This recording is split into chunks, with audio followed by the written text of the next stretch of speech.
Folake Adeyemi had been selling amala and ewedu from the same street corner in Lagos for 15 years.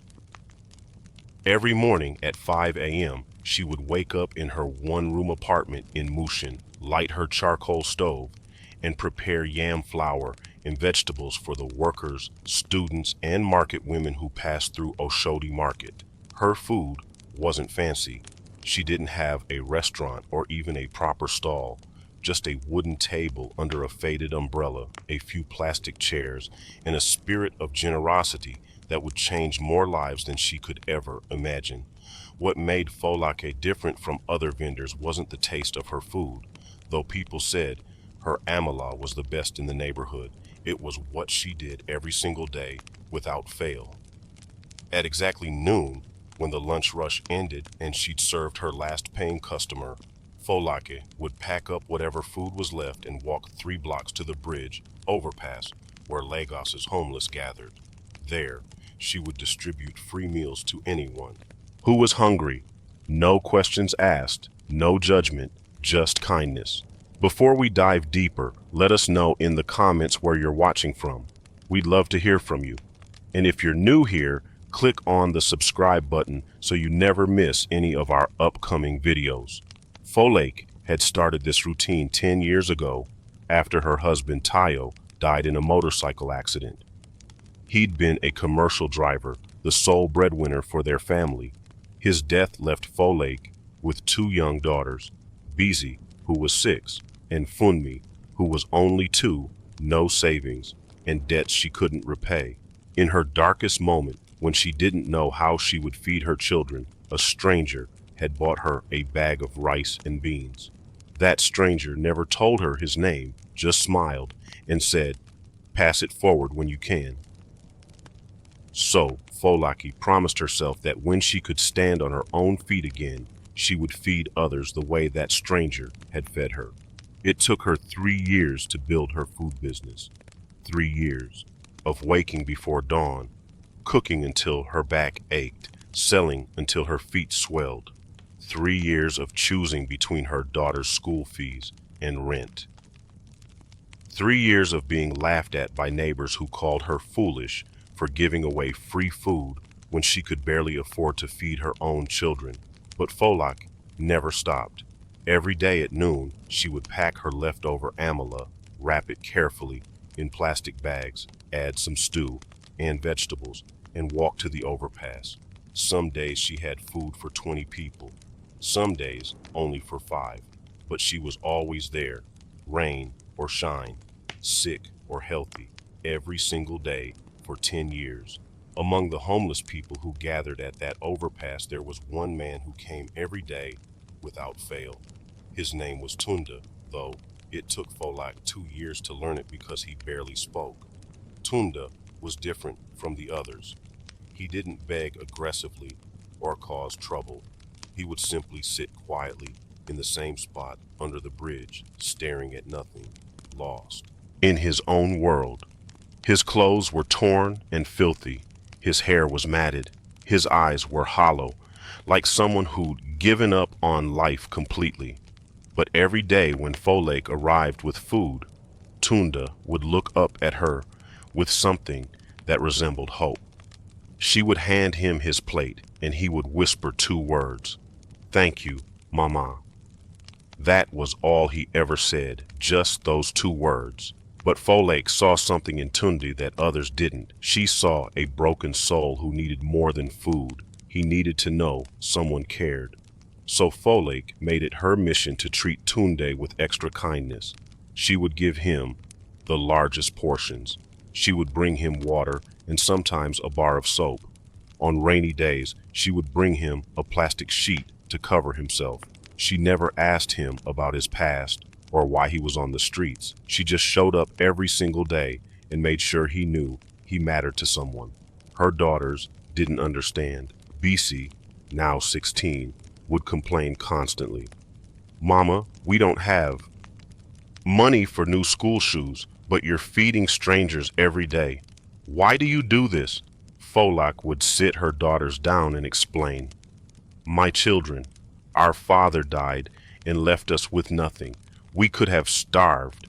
We could have ended up on those streets, but someone helped us, and now that we can stand, we help others. That is how we honor your father's memory, not by keeping everything for ourselves, but by sharing what little we have. Funmi, the younger daughter at 10 years old, understood better than her sister. She would sometimes go with her mother to the overpass and help distribute food. She wasn't afraid of the homeless people like Bissy was. She would smile at them, talk to them, treat them like human beings. And every time they went, Funmi would run to Tunda first. Uncle Tunda, we brought extra meat today. Tunda would smile at the little girl, a rare expression on his usually blank face, and whisper his usual words. Thank you, Mama. Thank you, small Mama. By 2023, Folake had been feeding the homeless for 10 years. Her food business had grown slightly. She now had 2 tables instead of 1, and she'd hired a young girl to help her cook. But money was still tight. Bissy needed to write her JACES exams, and Folake didn't have the registration fees. Their rent was 3 months overdue, and the landlord was threatening to evict them. The charcoal stove she used for cooking was broken, held together with wire and prayers. Every night, Folake would count her money and try to figure out how to make it stretch, pay school fees or pay rent, fix the stove or buy ingredients, feed her daughters or feed the homeless. It was an impossible choice, but every single day, Folake still walked to that overpass with food. She couldn't stop. It had become part of who she was. On the morning of November 3rd, 2023, something unusual happened. Folake arrived at the overpass at her regular time, noon, carrying bags of food as always. But Tunde wasn't in his usual spot. She looked around, concerned. Tunda had never missed a day in 8 years. Where was he? She asked the other homeless people. Have you seen Tunda? They shook their heads. One old man said, I saw some men in suits talking to him yesterday. They took him away in a big car. We thought they were police. Folake's heart sank. Had something happened to him? Was he in trouble? She distributed the food to everyone else, but she couldn't shake the worry. That night she could barely sleep. The next day, she went back to the overpass, hoping to see Tunde. He wasn't there. The day after that, still nothing.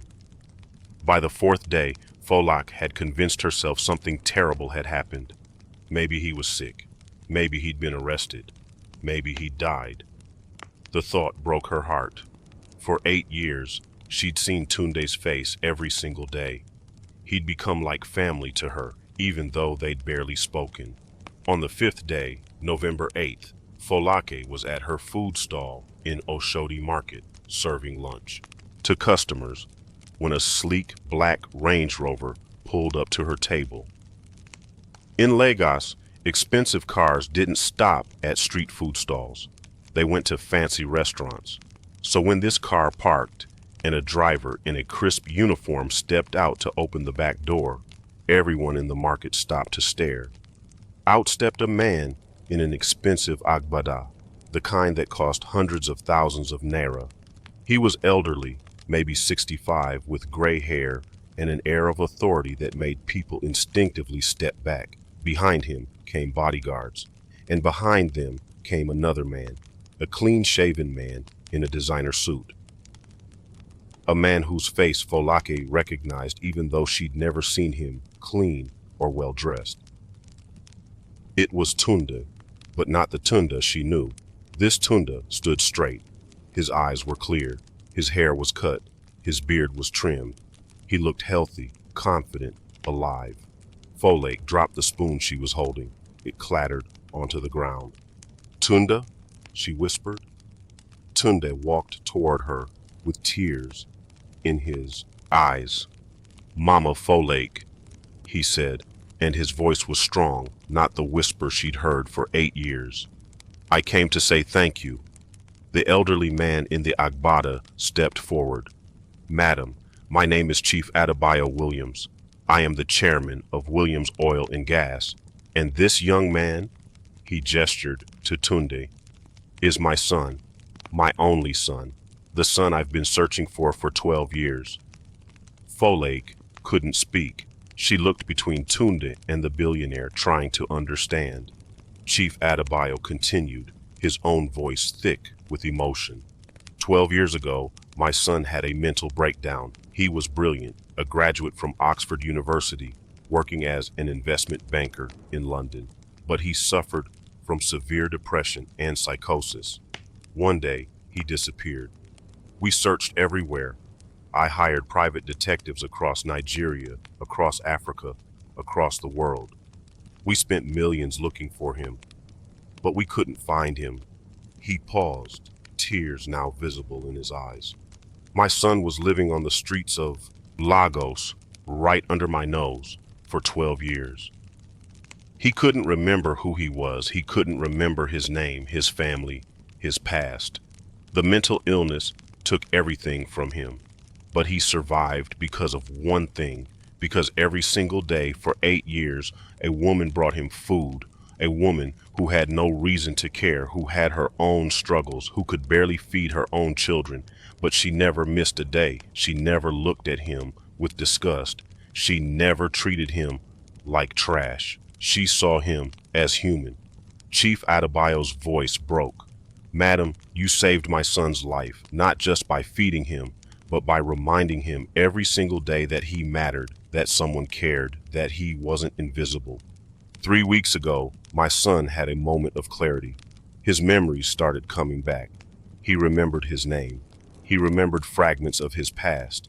Some homeless people who knew him directed him to a hospital. The doctors contacted me and we ran DNA tests. It was him, my son, my Tunde, the son I thought I'd lost forever. Folake was crying now, tears streaming down her face. Tunda stepped closer to her. Mama, you called me son for 8 years when I couldn't remember my own father. You fed me when I had nothing. You gave me water to wash. You brought me soap. You never walked past me like I was garbage. You saved my life, and you didn't even know who I was. Chief Adebayo reached into his agbada and pulled out an envelope. Madam Folake, I can never repay what you've done for my family, but I want to try. In this envelope is a check for 50 million naira to pay your rent, your daughter's school fees, to buy new equipment for your business, whatever you need. Folaka stared at the envelope, unable to move. 50 million naira. That was more money than she'd seen in her entire life, more money than she'd make in 20 years of selling amala.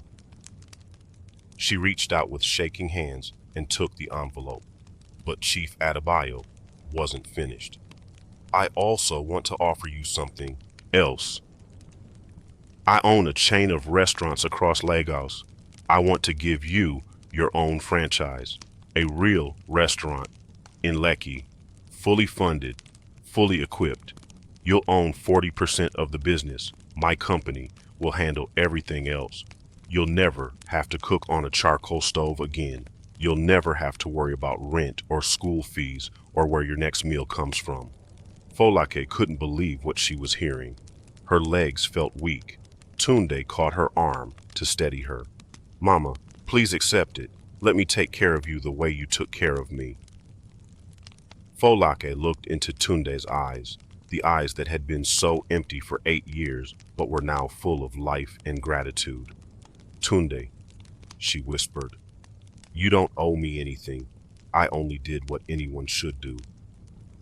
Chief Adebayo shook his head. No, madam, you did what most people would never do. Most people walked past my son for 12 years. Hundreds, maybe thousands of people saw him sitting under that bridge every single day. They looked away. They crossed the street. They pretended he didn't exist. But you stopped. Every day for 8 years you stopped. Do you know how rare that is? Do you know how precious that is? The crowd that had gathered around them was silent. Some were crying. Market women, taxi drivers, students, Everyone who'd watched Folake for years give away food while struggling herself, they all stood witnessing this moment. One woman in the crowd shouted, "She deserves it. Mama Folake is a good woman." Others joined in, clapping, cheering. Folake turned to look at them, overwhelmed. These were the same neighbors who'd called her foolish for 10 years, the same people who'd laughed at her for feeding homeless people while her own children wore torn shoes. And now they were celebrating her. Bisi pushed through the crowd, tears streaming down her face. "Mama!" She threw her arms around her mother. "Mama, I'm sorry. I'm sorry I ever questioned you. I'm sorry I ever complained. You were right. You were always right." Folake held her daughter tight, crying into her hair. "No, my child, you had every right to complain. I asked you to sacrifice too. I asked you to trust me when it didn't make sense, but God saw us. God saw us." Funmi was there too, jumping up and down with joy. "Mama, does this mean I can get new school shoes? Does this mean we can fix the roof? Does this mean we don't have to leave our house?" Folake laughed through her tears. "Yes, my baby, yes to everything." Chief Adebayo smiled at the scene before him. "Madam Folake, there's one more thing. I want you to continue feeding the homeless, but now you won't do it alone. My company will fund a program called Folake's Kitchen. Every day, we'll prepare meals for the homeless all across Lagos. We'll hire staff, buy equipment, set up distribution points, and you'll oversee it all. You'll be the director. What do you say?" Folake looked at the billionaire, at his son who was no longer lost, at her daughters who were crying with joy, at the crowd of neighbors who'd witnessed everything. "Chief," she said softly, "I accept, but not for the money. I accept, because those people under the bridge, they're still hungry. They're still forgotten. They still need someone to see them. If I can help more of them, then yes, I'll do it." Chief Adebayo extended his hand. "You're a remarkable woman, Madam Folake." She shook his hand. "I'm just a mother doing what any mother should do." Tunde stepped forward one more time. "Mama, can I ask you something?" "Yes, my son." "When I was sick, when I couldn't remember anything, when I was lost in my own mind, do you know what the only constant was? It was your face. Every day at noon, I would see you coming. And even though I didn't understand why, even though I couldn't form the words, I knew that you cared. You were the thread that kept me connected to humanity. You were proof that I still existed. Do you understand how powerful that was?" Folake pulled Tunde into a hug. "I understand, my son, because I was once lost too, and someone found me. Someone fed me when I was hungry. Someone reminded me I mattered. I was just passing it forward." 6 months later, Folake's life had transformed completely. Her restaurant, Folake's Kitchen, opened in Lekki Phase 1 with a grand ceremony attended by Lagos socialites, politicians, and celebrities. But Folake insisted on one thing. On the opening day, before any paying customer was served, she personally fed 100 homeless people for free. It was her way of remembering where she came from. The Folake's Kitchen feeding program expanded to 12 locations across Lagos. Every day, thousands of homeless people received hot meals, clean water, and basic medical supplies. Folake hired 15 staff members, many of them former homeless people themselves, giving them jobs and dignity. Bisi got into the University of Lagos to study medicine. She wanted to be a doctor for the poor, inspired by her mother's example. Funmi was thriving in a good private school, top of her class, with new shoes and new dreams. Their old landlord who'd threatened to evict them? He came to Folake begging for forgiveness, asking if she'd invest in his property. She politely declined. They'd moved to a beautiful house in Ikeja, Grae, with running water, steady electricity, and space for both girls to have their own rooms. But every single day, Folake still went back to the overpass. She would arrive at noon, now in a car driven by her employee, carrying food prepared in her commercial kitchen, and she would personally serve the homeless people she'd known for years. They called her Mama Wa, our mother. Tunde had fully recovered. With proper medication, therapy, and support, his mental illness was manageable.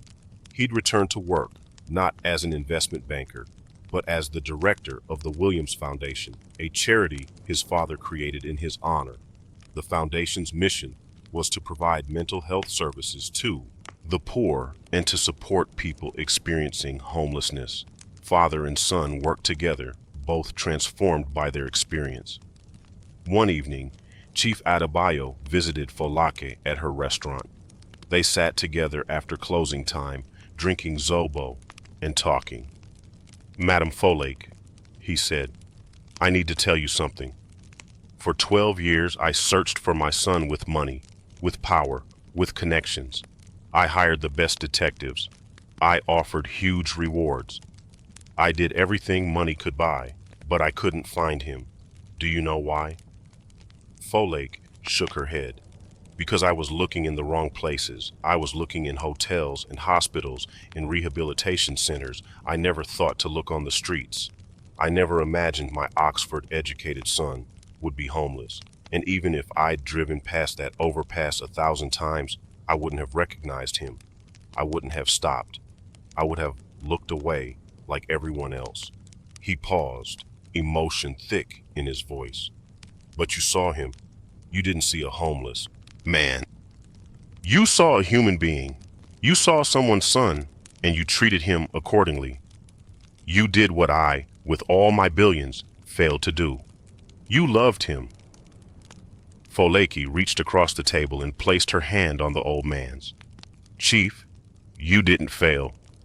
You never stopped searching. You never stopped loving your son. The only difference is God used me to keep him alive until you could find him. That's all. I was just a vessel."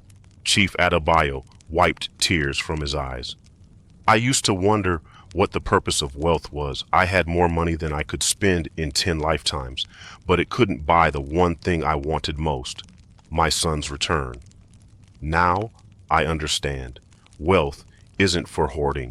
It's for helping. It's for creating opportunities for people like you who are already doing the work with nothing but love and determination. My money didn't find my son. Your love did. Now my money can help you love more people." Folake smiled. "Then we make a good team, Chief. You have the resources. I have the time and the heart. Together, we can feed not just bodies, but souls." They shook hands, two unlikely partners united by tragedy, gratitude, and hope. Think about Folake's story for a moment. She had every reason to stop feeding the homeless. She was struggling herself. Her daughters needed school fees. Her rent was unpaid. Her equipment was broken. She could have said, "I can't help others until I help myself first." But she didn't. She chose compassion over comfort. She chose consistency over convenience. And for 10 years, she showed up every single day, even when it cost her everything. What she didn't know was that one of those homeless people was a billionaire's son, that her simple act of feeding him daily would connect her to wealth and opportunity beyond her imagination, that her kindness would not only save his life but transform her own. How many times have we walked past someone in need because we were too busy, too tired, or too broke ourselves? How many times have we told ourselves, "I'll help when I'm in a better position"? Folake proves that you don't need to be rich to make a difference. You don't need to have everything together to help someone else. You just need to see people, to treat them with dignity, to show up consistently, even when it's hard. Her story reminds us that every person we encounter has a story. The homeless man on the street corner might be someone's lost son. The beggar at the traffic light might be fighting mental illness. The woman sleeping in the park might have once been a teacher, a mother, a professional. They're not invisible. They're not less than human. They're just people who fell through the cracks, waiting for someone to reach down and pull them back up. So I ask you this: what would you have done in Folaki's position? Would you have kept feeding strangers while your own family struggled? Would you have sacrificed your comfort to serve others? Would you have trusted that your kindness would somehow come back to you? Leave your thoughts in the comments. Tell us about a time you helped someone even when it cost you something. Tell us about a time someone helped you when you had nothing to give back, because stories like Folktales remind us of something we desperately need to remember: that we're all connected, that the homeless person you pass today might be the person who changes your life tomorrow. That kindness is never wasted, even when you can't see the results. Folake Adeyemi is proof that ordinary people doing ordinary acts of kindness can create extraordinary change. She didn't set out to become a restaurant owner or to run a citywide feeding program. She just wanted to pass forward the kindness someone once showed her. And in doing so, she saved a man's life, reunited a father and son, and inspired an entire city. If this story moved you, share it with someone who needs to hear it today. Share it with someone who's struggling and wondering if their small acts of kindness matter. Share it with someone who's lost faith in humanity. And remember, you never know when the person you help today will become the blessing you need tomorrow. The homeless man, Folake, fed for 8 years, became the son of a billionaire who transformed her life. But more importantly, he became her friend. He became proof that love is stronger than circumstances, that consistency creates miracles, and that the greatest wealth isn't measured in naira or dollars, but in the lives we touch and the people we refuse to forget.